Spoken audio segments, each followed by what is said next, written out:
Study IQ IAS, अब तैयारी हुई अफोर्डेबल।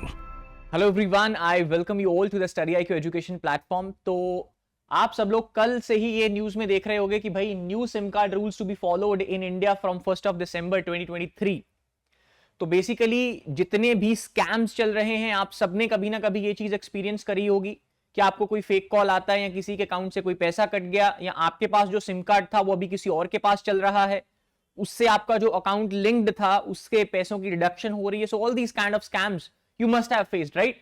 उसी को देखते हुए जो अपना डिपार्टमेंट ऑफ टेलीकम्युनिकेशन है उसने फाइनली ये निर्णय ले लिया कि भाई कल से यानी कि 1 दिसंबर से सिम को खरीदने का, अगर आपको नया कोई सिम अपना रिप्लेस करवाना है, क्या उसके लिए केवाईसी चाहिए, आधार कार्ड देना होगा या नहीं देना होगा, अगर आधार कार्ड यूज में आएगा तो कौन सी इंफॉर्मेशन आपके आधार कार्ड की आपके लिए देना अनिवार्य है, ताकि इवन इफ द शॉपकीपर आपसे वो पूछता है तो आप उसको मना कर सकते हो with accordance with the latest norms, right? उसके बाद जो अपने सिम कार्ड वाले लोग हैं जो सिम कार्ड्स को बेचते हैं, उनके लिए भी सरकार ने कुछ चेंजेस करे, तो we look at all of these. उसके बाद एक पोर्टल भी है जिसकी मदद से आप ये सब जान सकते हो कि आपके नाम पे कितने सिम्स चल रहे हैं, कितने डुप्लीकेट सिम्स चल रहे हैं, और वहीं उसी पोर्टल से आप बंद करवा सकते हो। ये सारी जानकारी आज की वीडियो में देखेंगे, राइट? तो आपको ये तो पता ही होगा, जामतारा है ना, एक सीरीज आई थी नेटफ्लिक्स के ऊपर। उसके बाद एक न्यूज बीच में ये भी आई थी कि भाई कई हरियाणा का एक डिस्ट्रिक्ट है नूह, जहां पे आपने रिसेंटली वायलेंस देखी होगी, वो नया जामतारा बन रहा है ना। तो हरियाणा और राजस्थान के बॉर्डर पे कई नए जामताराज आ रहे हैं। यहां पे लोगों को के द्वारा एक प्रॉपर ऑर्गेनाइज्ड तरीके से आपके साथ जो फ्रॉड्स वगैरह हैं वो करे जाते हैं। तो इन सब चीजों को देखते हुए ही, जो हमने पहले भी देखा था ये पिछली वीडियो में, कि these kind of scams are being held, तो सरकार एक्शन ले भी रही है, राइट? जैसे आपने देखो, illegal BSNL SIM card racket busted in Karimganj. तो सब कुछ डिसीजंस ले रही है, लेकिन फाइनली जो अपना डिपार्टमेंट ऑफ टेलीकम्युनिकेशन है उसने जो नए रूल्स अपने आए हैं उनको फाइनली कल से अप्लाई कर दिया है, राइट? अगर आप देखो तो बेसिकली जो दुकानदार हैं, आपके लिए तो ये रूल्स कल से ही चालू हैं, राइट? जो दुकानदार हैं, जो सिम्स बेचते हैं, जिनको POS एजेंट्स बोला जाता है, उनको सरकार ने 1 साल का वक्त दिया है इन सब चीजों के साथ कंप्लाई करने के लिए। सबसे पहले अगर आप रूल नंबर 1 देखो तो जो रजिस्ट्रेशन प्रोसेस है उसमें एक बदलाव लाया गया है। हालांकि बदलाव नहीं, सरकार ने ये चीज ले आई थी, लेकिन उसको मैंडेटरी कर दिया गया है। अभी जितने भी दुकानों पे आप सिम खरीदोगे, इन सबको अपनी अपनी रजिस्ट्रेशन करवानी है। रजिस्ट्रेशन करवा के इनका एक अग्रीमेंट साइन होगा, जिसमें ये लोग सरकार से या टेलीकॉम ऑपरेटर से ये प्रॉमिस करेंगे कि भाई हम कोई भी गलत काम नहीं करेंगे, ठीक है? तो इनका प्रॉपर एक अग्रीमेंट साइन होगा। उस अग्रीमेंट को ये अगर वॉयलेट करते हैं, ठीक है, तो इनको 10 लाख तक की पनिशमेंट और सजा भी सुनाई जाएगी। They can be gelled also for that matter. अगर हम आप लोगों की बात करें तो आप लोगों के लिए अभी जो भी आपका आधार कार्ड है आपको फिजिकली सबमिट नहीं करना है। पहले यह भी होता था कि भाई 2 तरह की इंफॉर्मेशन आपके आधार के ऊपर होती है। एक तो आप लोगों का नाम, आपका डेट ऑफ बर्थ, आपका एड्रेस, ये सब चीजें जिसको बोला जाता है आप सबकी डेमोग्राफिक इंफॉर्मेशन। दूसरा, जब आप आधार कार्ड बनवाने जाते हो तो आपका आइरिस स्कैन करा जाता है, आपके 10 फिंगरप्रिंट्स का स्कैन लिया जाता है, उसको बोला जाता है आपकी बायोमेट्रिक इंफॉर्मेशन। तो अब से दुकानदारों को यह सख्त हिदायत है कि भाई वो आपकी बायोमेट्रिक इंफॉर्मेशन नहीं ले पाएंगे। उनको सिर्फ क्या करना है, आपके आधार कार्ड के ऊपर जो ये QR कोड स्कैनर है उसको स्कैन करके they can only get your demographic details. तो जिसकी वजह से जो पहले बहुत फेमस था कि भाई आपके आधार कार्ड की डुप्लीकेट कॉपी बना ली जाती थी, जिसकी वजह से उस प्रूफ के बेसिस के ऊपर और सिम कार्ड्स भी बेचे जाते थे, तो वो चीज सारी की सारी निगलेक्ट हो जाएगी। तो अब आप लोगों को सिर्फ अपना आधार कार्ड स्कैन करवाना है, ठीक है? तो इसमें यह भी प्रॉब्लम थी कई बार कि भाई आधार कार्ड अगर हमारे पास नहीं होगा तो मोबाइल में है, मोबाइल से भी QR कोड आपका स्कैन हो जाएगा। अगर आपके पास डिजिटल कॉपी आपके आधार कार्ड की, उसका QR कोड भी आप स्कैन करवा सकते हो, ठीक है जी? उसके बाद अगला, अगर हम देखें, अगर आपको सिम रिप्लेस करवाना है ना, कई बार होता है ना कि भाई मुझे अब मेरा वो सिम खराब हो गया या गिर गया या कुछ भी, आपको सिम रिप्लेस करवाना है, तो जो सिम रिप्लेस जब आप करवाने जाओगे उस वक्त के ऊपर भी, जब सिम लेने के टाइम पे आपका जो KYC करा गया था वो सारे का सारा KYC अनिवार्य होगा। दूसरी चीज, मान लीजिए कोई सिम रिप्लेस करवाने जाता है, ये नहीं ना पता कि भाई ये सिम उसका है या नहीं है KYC करने के वक्त तक। So the thing what new change has brought, कि अगर आप सिम रिप्लेस करवाते हो तो उसके 24 घंटों के बाद आपकी जो आउटगोइंग एंड इनकमिंग सर्विस है वो शुरू करी जाएगी। तो now the outgoing and incoming service will start 24 hours after the SIM replacement, ठीक है? तो ये भी एक सरकार नया चेंज लेके आई है। उसके बाद जो बल्क बाइंग ऑफ सिम्स, जैसे हमने लास्ट वीडियो में डिस्कस करा था, है ना, तो इसके लिए सरकार ने रूल लेके आई थी, लेकिन अभी वो रूल स्ट्रिक्टली अप्लाई होगा। वो रूल ये है कि भाई अगर आपका कोई कंपनी है, आपका कॉर्पोरेट सर्विस है, कुछ भी है, अगर आपको उसके लिए बल्क में सिम प्रोक्योर करने हैं तो पहले क्या होता था, कंपनी के नाम के ऊपर कंपनी का केवाईसी कर लिया जाता था। लेकिन अब मान लीजिए आपको 50 सिम खरीदने हैं, तो आपके 50 इंप्लॉई हैं, तो 50 के 50 इंप्लॉइज का सरकार ने बोला है कि भाई इनका भी केवाईसी होगा। जिनको भी सिम कंपनी ने एलोकेट करने हैं, बल्क में सिम मिलेगा, लेकिन सबका केवाईसी करवाया जाएगा। अंडरस्टूड?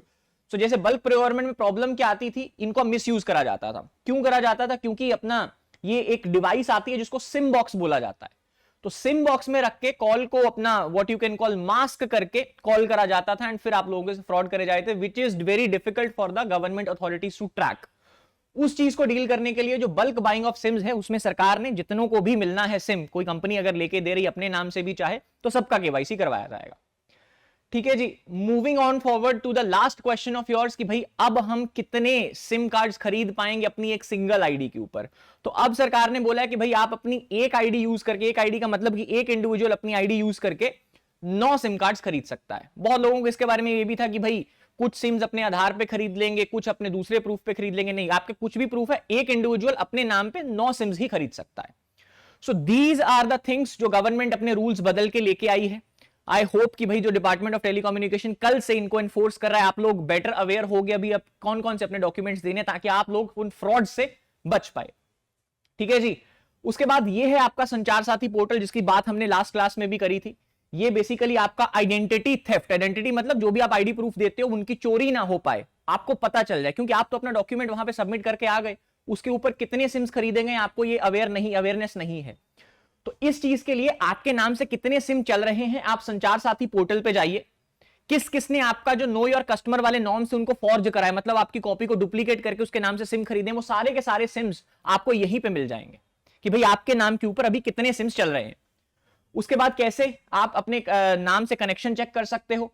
अगर आपको लगता है कि भाई ये कनेक्शन तो मेरे पास है ही नहीं है, लेकिन दिखा मेरे नाम से रहा है, ये तो नंबर मेरे नाम पे चलता है, ना मैंने अपने बेटे को लेके दिया है, बेटी को लेके दिया, आप इसी पोर्टल के ऊपर उस फ्रॉड को कंप्लेन कर सकते हो एंड तुरंत आप उस चीज को अपना बंद करवा सकते हो सिम को। सिमिलर थिंग आप इस संचार साथी पोर्टल का इस्तेमाल कर सकते हो अगर आपका फोन चोरी हो गया है तो। लेट्स से अगर आपका फोन चोरी है, आप इस पे जाइए, जो भी उसमें सिम कार्ड है या तो उससे ट्रैक कर लेंगे, या आपके फोन में एक IMEI नंबर होता है, या ये लोग आपसे वो मांगेंगे, तो उसके बेसिस के ऊपर तुरंत आपका जो मोबाइल है उसको ब्लॉक कर दिया जाएगा। Person will not be able to use that phone, और तुरंत पुलिस जो जितनी भी अपनी साइबर सेल वगैरह है वो आपका फोन तुरंत ट्रैक करने लग जाएंगे। ठीक है। एंड अगर हम देखें कि भाई इसकी सर वैलिडिटी कितनी है, कुछ प्रोग्रेस हो रही है इस पे, तो अभी तक इसने अराउंड 1.5-2 महीने पहले तक का हमारे पास फाइनल रिपोर्ट है, उससे अभी लेटेस्ट रिपोर्ट अपडेट नहीं है, तो 114 करोड़ कनेक्शंस ये ऑलरेडी ट्रैक कर चुका है, जिसके बीच में से इसको लगा कि भाई 66 लाख ऐसे लोगों ने मतलब ऑब्जेक्शंस करी जो इन्होंने सस्पिशियस में कैटेगरी में डाल दिया। उसके बीच में से 52 लाख कनेक्शन जो भी सस्पिशियस एक्टिविटी में डाले थे, 52 लाख कनेक्शन इसने बंद कर दिए ऑलरेडी। मतलब जो लोगों ने कंप्लेंट करी थी उसके बेसिस पे 52 लाख एक्शंस ऑलरेडी ये ले चुका है। उसके बाद 66,000 व्हाट्सएप अकाउंट है ना, मान लीजिए आपने नंबर चेंज करा, उससे पहले से लेट्स से आपने कोई सिम कार्ड लिया, अभी आपने 2-3 महीने बाद उस नंबर को बंद कर दिया है, लेकिन आपका भी सिम कोई और चला रहा है। ठीक है, तो और जो भी बंदा आपका सिम चला रहा है, अगर आपको लगता है कि भाई ये तो मेरा नंबर है, फ्रॉडलेंटली यूज कर रहा है, तो आप व्हाट्सएप अकाउंट भी अपना फ्रोज करा सकते हो इसी पे ही। लास्ट थिंग, एक और चेंज अभी जो डीओटी कल से लेके आई है कि भाई अगर आपका मान लीजिए आप कोई भी नंबर अपना इस्तेमाल करना बंद कर रहे हो, ठीक है, तो उसके लिए जो कि भाई वो दूसरे बंदे को कब एलोकेट हो पाएगा, उसके लिए भी 3 महीनों का समय रख दिया गया है। ठीक है, कि मान लीजिए आपने एक नंबर बंद कर दिया, वो कब कंपनी दूसरे को एलोकेट करेगी किसी दूसरे बंदे को, 3 महीनों बाद कर सकते हैं, ये भी चीज याद रखिएगा। एंड उसके बाद इसी से ही लोगों ने कंप्लेंट करा कि भाई हमारा तो हमने ये नंबर बंद कर दिया, लेकिन ये वाला हमारा नंबर बैंक अकाउंट के साथ लिंक था, तो उसमें से लोग अभी अपना ट्रांजैक्शंस कर रहे हैं। तो इस संचार साथी पोर्टल के द्वारा 8 लाख बैंक अकाउंट और वॉलेट्स को भी फ्रीज कर दिया गया है। ठीक है, जो आप पेटीएम वगैरह यूपीआई पे चलाते हो। So that was the analysis. I hope आपको ये इंफॉर्मेटिव लगा होगा। Post that we also have this GS foundation course under the name of P2I course, जहां से आपको प्रीलिम से लेके इंटरव्यू तक की पूरी तैयारी कराई जाएगी। Your prelims preparation, mains, residential programme और उसके बाद इंटरव्यू गाइडेंस प्रोग्राम, सब कुछ has been amalgamated in this programme only, right. This programme is available in 3 languages, Hindi, English and English, right. अगर आप हिंदी में ही क्लास में तैयारी करना चाहते हो एंड हिंदी में ही आपको नोट्स चाहिए कि आप एग्जाम भी हिंदी में लिखोगे, so you can take this course in Hindi language. if you want ki bhai you want to understand also in English and you want the notes also in English because you want to write the exam in English, then you can take the English course. And if you want to understand in the class bilingually कि भाई concepts as a line English में आए, समझाया उसको हिंदी में जाए, and then notes should be provided in English because you want to write the exam in English, then you can subscribe to the English course. All these courses are available at a discounted price of 24,999 rupees, and you can avail this discount by applying the code GS Live. Everything is capital. उसके बाद IB ACIO, we are starting with the batch 2 again. Good news for everybody. All our students were asking me. So batch 2 is starting from 11th of December, and this course is available for 3,999 rupees, and you can avail this price by applying the code GS Live. Post that from 4th of December, we are starting with SIP Plus offline batch, जहां पे हम comprehensive तरीके से we'll prepare for the preliminary examination. So आपका 3 बजे से 4 बजे तक एक 50 क्वेश्चंस का टेस्ट होगा. उस टेस्ट के बारे में पढ़ना क्या है ये आपको एक दिन पहले ही माइक्रो लिस्टिंग दे दी जाएगी. लुकिंग फॉरवर्ड, क्योंकि स्टूडेंट्स को बिल्कुल प्रॉब्लम ये होती है कि सर पढ़ना क्या है, कहां से पढ़ना है. So all that will be told. उसके बाद after your test there will be a discussion, और डिस्कशन में ही हम सारा सिलेबस कंप्लीट करेंगे. मान लीजिए कॉन्स्टिट्यूशन का क्वेश्चन है, in that constitution question will open all the dimensions in the discussion. Right, for an example, what is constitutionalism, constitution और डेमोक्रेसी का क्या रिलेशन है, कॉन्स्टिट्यूशनलिज्म एंड डेमोक्रेसी का क्या रिलेशन है, डेमोक्रेसी एंड डायरेक्ट इलेक्शंस या indirect elections का क्या रिलेशन है, direct democracy and indirect democracy में क्या डिफरेंस है, how direct democracy can be indirect democracy can be connected with indirect elections and direct elections. So we'll open all these dimensions in that class. Right, इस class में आपको you will be provided with mind maps and handouts also. और जो आपने test लिखा था to simulate that UPSC preliminary examination pressure, उसका अगले दिन सुबह आपको 10-11 बजे के करीब रिजल्ट भी मिल जाएगा, so that you can understand कि भाई where your competitor is standing, where you are standing, because in the end this is competitive exam. What you study will not matter, what is going to matter is what your competitor is studying. Right, so this SIP Plus offline course is starting in the ORN center only from 4th of December. You can avail this course at discounted price of 9,999 rupees by using the code GS Live. ठीक है जी. So that was analysis. I hope you like it. Thank you so much. See you guys in the next one. Study IQ IAS. अब तैयारी हुई affordable.